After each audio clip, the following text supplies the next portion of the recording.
অজু করার সময় অনেক সময় পানি নষ্ট করে ফেলি। আমরা ট্যাপের মাধ্যমে বা বিভিন্ন জায়গায় যখন আমরা অজু করতে যাচ্ছি তখন আমরা অনেক পানি নষ্ট করে ফেলছি। আসসালামু আলাইকুম ওয়া রাহমাতুল্লাহি ওয়া বারাকাতুহু।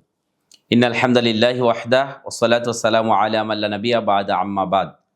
প্রশংসা আল্লাহ সুবহানাহু ওয়া তাআলার জন্য, আলহামদুলিল্লাহ। দরুদ ও সালাম বর্ষিত হোক রাসূলের প্রতি সাল্লাল্লাহু আলাইহি ওয়াসাল্লাম। ইউনাইট টিভির পক্ষ থেকে সকলকে আন্তরিক শুভেচ্ছা, অভিনন্দন, মোবারকবাদ। সম্মানিত দর্শক ও শ্রোতা মণ্ডলী, আমরা খুবই গুরুত্বপূর্ণ একটি হাদিস আপনাদের সামনে পেশ করব ইনশাআল্লাহ। যে হাদিসের মাধ্যমে আমরা নবী মুহাম্মদুর রাসূলুল্লাহ সাল্লাল্লাহু আলাইহি ওয়াসাল্লামের মুজিজা সম্পর্কে জানতে পারবো ইনশাআল্লাহ। হাদিসটি সহিহ বুখারীতে এসেছে, 1069 নম্বর হাদিস।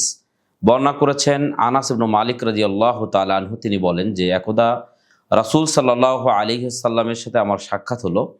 সময়টা ছিল আসরের সলাতের সময়। সাহাবীগণ উজু করবেন এজন্য পানি খুঁজতেছিলেন। নিকটবর্তী কোনো জায়গায় পানি ছিল না, না থাকার কারণে সাহাবীগণ খুঁজতেছিলেন পানি। কিছু সময়ের মধ্যে অল্প কিছু পানি রাসূল সাল্লাল্লাহু আলাইহি ওয়াসাল্লামের সামনে পেশ করা হলো। আল্লাহ রাসূল সাল্লাল্লাহু আলাইহি ওয়াসাল্লাম পানিতে হাত দিলেন। রাসূল সাল্লাম তার ডান হাত পানির মধ্যে নামিয়ে দিলেন।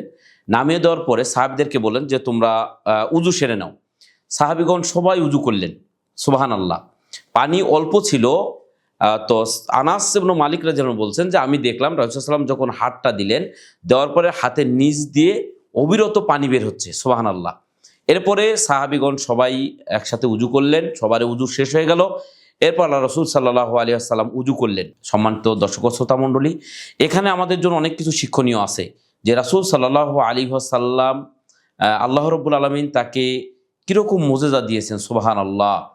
আমরা অজু করার সময় অনেক সময় পানি নষ্ট করে ফেলি, কিন্তু যখন আমরা পানি পাই না তখন কিন্তু আমরা অল্প পানি দিয়েই আমরা উজু সেরে ফেলি। অথচ যখন আমাদের কাছে পানি থাকতেছে, আমরা ট্যাপের মাধ্যমে বা বিভিন্ন জায়গায় যখন আমরা অজু করতে যাচ্ছি তখন আমরা অনেক পানি নষ্ট করে ফেলছি। কিন্তু আমাদেরকে মনে রাখতে হবে যে রাসূল সাল্লাল্লাহু আলাইহি ওয়াসাল্লাম তিনি অল্প পানি দিয়ে উজু করতেন। তো আমরা চেষ্টা করব সর্ব অবস্থায় অল্প পানি দিয়ে উজু করব। পানির অপচয় আমরা রোধ করব। আল্লাহ রাব্বুল আলামিন আমাদের সকলকে সেই তৌফিক দান করুন। আল্লাহুম্মা আমিন।